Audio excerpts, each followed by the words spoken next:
Et voici la salle de conférence que j'ai achetée quasi gratuitement et que je vais louer pour près de 6 000 € chaque mois. Et dans cette vidéo, vous allez voir en détail comment est-ce que j'ai fait pour acheter cette salle-là quasi gratuitement, comment est-ce que je fais pour la louer et combien d'argent elle me rapporte réellement. En fait, il y a 6 ans, quand j'ai commencé dans l'immobilier, j'étais encore étudiant, je bossais en parallèle de mes études et j'avais l'impression clairement de passer ma vie au travail et d'avoir l'impression que ce serait comme ça jusqu'à la fin de ma vie. Et grâce à un certain nombre de rencontres et notamment grâce à plusieurs formations, je me suis formé pour investir dans l'immobilier jusqu'à ce qu'aujourd'hui je sois propriétaire de 80 biens au total. Et parce que je suis passé par là, je sais ce que c'est que de travailler toute la journée, le soir, le week-end et d'avoir l'impression qu'au final on a fait des études pour être libre, mais les études ça rend pas vraiment libre. Je sais la sensation que ça peut procurer et c'est pour ça que je me suis lancé dans l'immobilier et c'est peut-être pour ça également que vous regardez cette vidéo. Pour vous en dire un petit peu plus sur cette salle de formation que j'ai achetée quasi gratuitement, c'est parce qu'en fait elle fait partie d'un immeuble complet dans lequel j'ai créé une maison de santé, ce qu'on appelle un espace santé, pour accueillir des médecins, des kinés, des professions médicales, paramédicales et même des professions du bien-être. Et en fait, au moment où j'ai acheté ce bâtiment, j'ai réussi à le négocier à 300 000 € de moins que sa valeur véritable. Et en fait, ces 300 000 €, c'est quasiment le prix que j'aurais payé une salle de formation comme celle-ci et c'est pour ça que je l'ai eu quasi gratuitement grâce à la négociation. Alors vous êtes peut-être en train de vous dire, mais Tim, pourquoi louer une salle de conférence? Premièrement, parce qu'elle se loue cher, parce que les entreprises ont plus de moyens que les particuliers.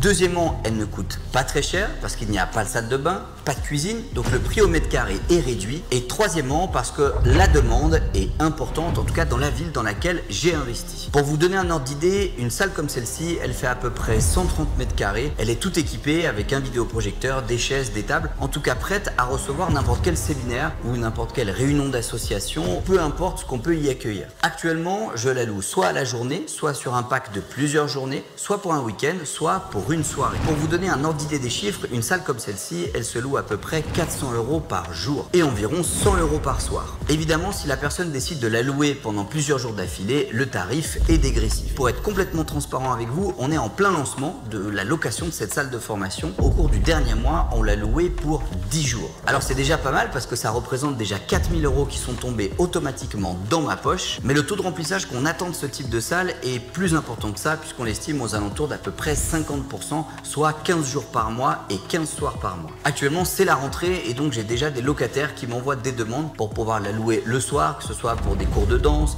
des cours de boxe ou tout simplement des réunions d'association. Au total, c'est près de 7 à 8 000 € par mois de bénéfices que va me rapporter cette salle de conférence dans les prochains mois. Si ça vous intéresse, n'hésitez pas à me le dire en commentaire et je vous referai une vidéo pour vous proposer le bilan de cette salle. Alors, comment est-ce qu'on fait pour faire ce type d'opération? Il faut que vous arriviez à trouver une salle qui soit assez grande parce qu'une entreprise, pour des surfaces comme 20 mètres, 30 mètres ou 40 mètres carrés, en général, ça ne va pas forcément l'intéresser puisqu'elle ne pourra pas venir en grand nombre. Le top du top, c'est d'avoir un espace complètement libre dans lequel vous allez avoir entre 60 et 100 mètres carrés. Une fois que vous l'avez trouvé, je vous invite à faire du home staging. C'est-à-dire qu'il va falloir épurer tout l'espace puisque les prochains locataires, les potentiels locataires qui vont venir dans la salle, il faut aussi qu'ils puissent se sentir chez eux. Or, si vous mettez un mur en violet et qu'en même temps vous peignez le sol d'une couleur assez atypique et que vous mettez des cadres partout sur les murs, nécessairement vous la louerez moins souvent. Donc c'est pour ça qu'ici on a décidé de peindre le sol en gris qui était un ancien carrelage comme vous pourrez le voir sur les photos et tous les murs en blanc. Ça donne un aspect qui est très épuré mais au moins ça maximise le taux de conversion pour tous les gens qui viennent la visiter. Une fois que vous avez trouvé votre bien, il faut savoir s'il y a un marché. Pour ça, c'est très simple. J'ai appris toutes les salles de conférence qui étaient disponibles sur internet dans le secteur dans lequel j'ai cherché à investir et j'ai fait comme si j'étais une entreprise qui s'était louée une salle de formation. J'ai comme ça pu estimer à peu près les délais et donc le taux de remplissage de ces différentes salles et ça m'a indiqué que la demande, en tout cas dans la ville dans laquelle j'ai investi, était super importante. Une fois que vous savez ça, il va falloir acheter, puis financer, puis ensuite rénover votre opération afin de la louer aux entreprises. Pour la louer, ce que moi je vous conseille, c'est non seulement bien sûr de mettre une annonce sur Le Bon Coin, Se Loger, tous les sites on va dire d'annonces classiques, mais vous avez également des sites internet qui sont spécifiques pour des salles de séminaire. Pour ma part, j'ai également réalisé des flyers et je suis allé directement prospecter moi et mes collaborateurs dans différentes entreprises du secteur. Ça a déjà permis